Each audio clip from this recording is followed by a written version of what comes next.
کسی لفظ یا جملے کا بلا وجہ اور بار بار استعمال اس کی وقت کھو دیتا ہے، جیسے ہمارے وزیر اعظم صاحب کے کرپشن، احتساب اور NRO جیسے الفاظ کے غیر ضروری اور بے محل استعمال نے ان الفاظ کی اہمیت اس حد تک کم کر دی کہ وہ کرپٹ عناصر جن کے دل میں کسی قسم کی پکڑ یا سرزنش کا ذرا سا بھی خوف تھا جاتا رہا۔ منڈیوں کے تاجر اپنی مرضی سے قیمتوں کا تعین کرتے ہیں اور دکاندار اس میں من چاہا اضافہ کر دیتے ہیں۔ مافیا اشیائے ضرورت کی ذخیرہ اندوزی کر کے حکومت کو بلیک میل کرتے ہیں اور حکومت ان اشیاء کی فراہمی کے لیے مافیا کی مرضی کے نرخ مقرر کرنے پر مجبور ہو جاتی ہے۔ علم نفسیات کے ماہر اور معاشرے کی اجتماعی تربیت کرنے والے موٹیویشنل سپیکر اس طرز عمل کو انفرادی طور پر کسی فرد یا اجتماعی طور پر کسی معاشرے کے لیے انتہائی خطرناک بتاتے ہیں، جس سے کسی خاندان یا سوسائٹی کا بنیادی ڈھانچہ اس طرح بگاڑ کا شکار ہوتا ہے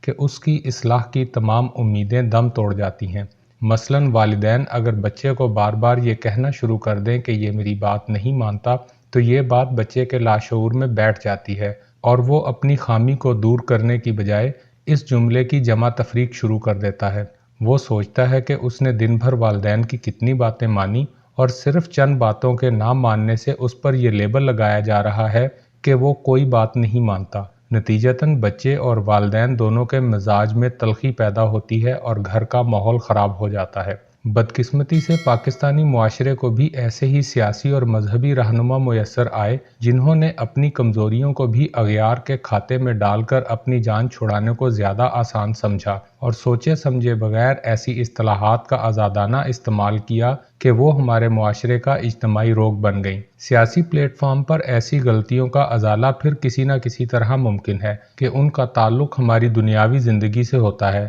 لیکن مذہبی حوالے سے ایسے طرز عمل نے عام مسلمانوں کو دینی غیرت سے اس قدر بے پرواہ کر دیا کہ ان میں سچ جھوٹ کو پرکھنے اور حق کا راستہ اختیار کرنے کا جذبہ ہی دم توڑتا نظر آتا ہے۔ اغیار کی سازشیں اپنی جگہ ہیں، لیکن اغیار کا خوف مسلمانوں کے دلوں میں راسخ کرنے کا صحرا بھی ایسے ہی مذہبی رہنماؤں کے سر جاتا ہے جنہوں نے مسلمانوں کو دنیاوی کمزوریاں دور کر کے عصر حاضر کے تقاضوں کے مطابق اغیار کی سازشوں کا مقابلہ کرنے کی بجائے مسلمانوں کے خلاف سازش کی گردان کو پاکستانی قوم میں منتقل کر کے اس جملے کو بے وقت کر دیا۔ اس حکمت عملی کا نقصان یہ ہوا کہ مسلمان نہ تو مکمل طور پر دینی تعلیمات کے پیروکار بن سکے اور نہ ہی ان میں دنیاوی جستجو پنپ سکی۔ نتیجتاً مسلمان معاشرہ جامد ہو گیا۔ آج سے 12 سال قبل جب مسلمانوں کے خلاف سازش کا جملہ میری نفسیات پر اثر انداز ہو رہا تھا تو اس وقت مجھے ایک ایسے کامل استاد کی رہنمائی میسر تھی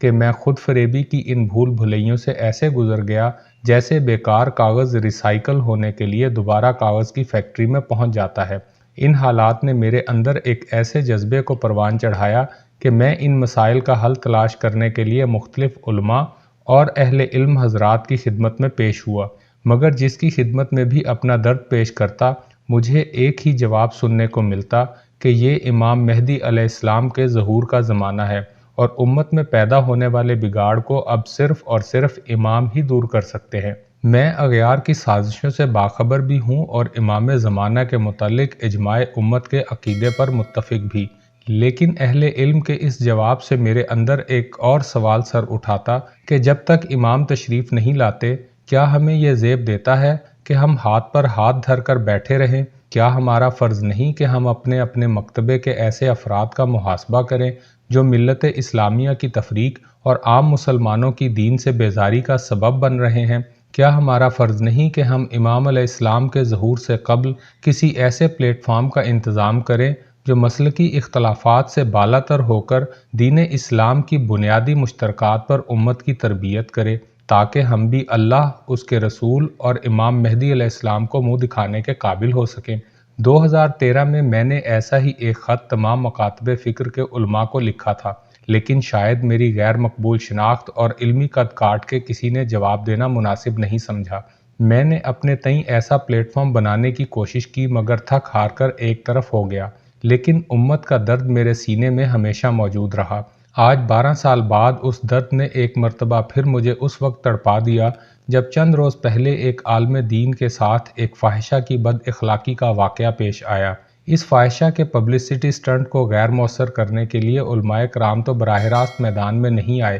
البتہ مذکورہ عالم دین کے رشتہ داروں نے خود ہی ان سے مفتی کا ٹائٹل واپس لے لیا، لیکن اتنا کافی نہیں ہے۔ اس قدر جگ ہسائی اور رسوائی کے بعد انہیں ممبر رسول صلی اللہ علیہ وآلہ وسلم پر بیٹھنے کا کوئی حق نہیں۔ اب ان کا مدرسے اور میڈیا سے دور رہنا ہی دین کی سب سے بڑی خدمت ہوگی، لیکن اگر علامہ صاحب اپنے خاندانی حسب نسب اور قرآن و حدیث میں توبہ تائب کے حوالوں سے اپنے رشتہ داروں اور دیگر علماء کرام کو دوبارہ مسند پر بیٹھنے کے لیے راضی کر لیتے ہیں تو یقین جانیے ان کے ہوتے ہوئے مسلمانوں کو کسی سازش کی ضرورت نہیں ہوگی۔ ممبر رسول صلی اللہ علیہ وآلہ وسلم پر بیٹھ کر وہ دوبارہ دشمنان اسلام کے لیے ترنیوالا ثابت ہوں گے، اور ممبر رسول صلی اللہ علیہ وآلہ وسلم سے مسلمانوں کی تربیت کا پہلو بالکل بے اثر ہو جائے گا۔ ہر کسی کو الٹی سیدھی حرکتوں کا جواز ملے گا اور آخرت کا رہا سہا خوف بھی لوگوں کے دلوں سے جاتا رہے گا۔ اگر ایسا ہوا تو اس فاحشہ سے زیادہ دین کے گناہ گار ان کو اجازت دینے والے ان کے رشتہ دار اور علماء کرام ہوں گے۔ زندگی کی ہر خوشی پاکستان سوشل ٹی وی، اپنی دھن